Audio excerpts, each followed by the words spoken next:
How to practice along to songs. Practicing drums with and without songs carries equal importance and usefulness.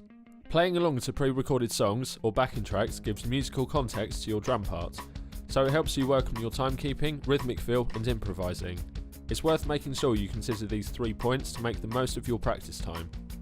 The setup you need depends entirely on if you have an acoustic or electric drum kit. The right setup will result in a controlled volume with a balance of volumes between your playing and the song you're listening to. If you have an acoustic kit, then your setup is pretty simple. You need an acoustic kit to play on, a music playing device which is either a computer, a phone or an MP3 player, and you need a set of in-ear phones to connect to the music playing device. In-ear phones are a must, specifically the kind of earphones that fit inside your ear canal. If you were intending on playing the music through speakers, everything will be way too loud, so you should forget about that idea. If you practice regularly on an acoustic drum kit, you need to protect your ears from consistent loud noise with even attenuating earplugs, like the ACS ER20s. So if you switch to earphones to play along to songs, then you need earphones that also act as earplugs, so your ears are still protected. The best value for money earphones I recommend for this are the Shure SE215s. They have an excellent sound quality and the foam inserts create a tight but comfortable seal on your ear canals, so they block out a ton of external noise, meaning when you play loudly on your acoustic kit, your ears are well protected.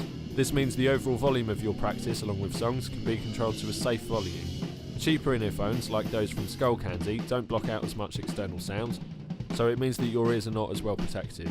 However, these earphones are that much cheaper and better than nothing, so you kind of get what you pay for. My theory is, the more you play drums, the more you can justify spending on looking after your hearing. If you have an electric drum kit, your setup is slightly more complicated. First, you need an electric kit with a drum module to connect everything else to.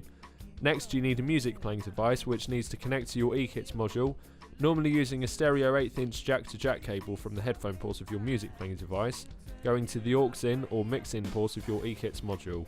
Finally, you need either a set of earphones or headphones to plug into your eKit module headphone port, or you can connect a pair of speakers using the same type of jack-to-jack cable I just described.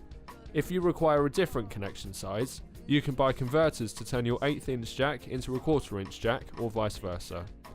Once that's all set up, you can adjust the input volume of the songs from your music playing device, and you can adjust the overall combined volume of the song with your drum kit sound from the eKit module.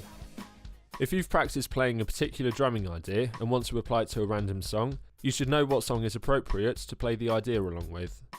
This means knowing the time signature and tempo of the song, and if there are any changes to either throughout the song. Metronome apps on smartphones like Pro Metronome can be handy to tap in the tempo of a song if you're not sure how fast it is. You also need to be able to recognise where beat 1 is of any given bar in the song, otherwise chances are that you won't recognise if what you're playing to the music sounds right or wrong.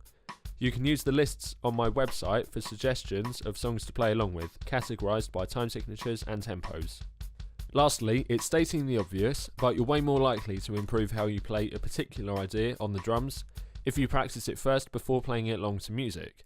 If it's a new challenging idea you're practicing, maybe practicing it slowly, gradually building up the tempo if necessary, playing it to a metronome to fine-tune timekeeping, and then finally playing it with the song is the process you should follow.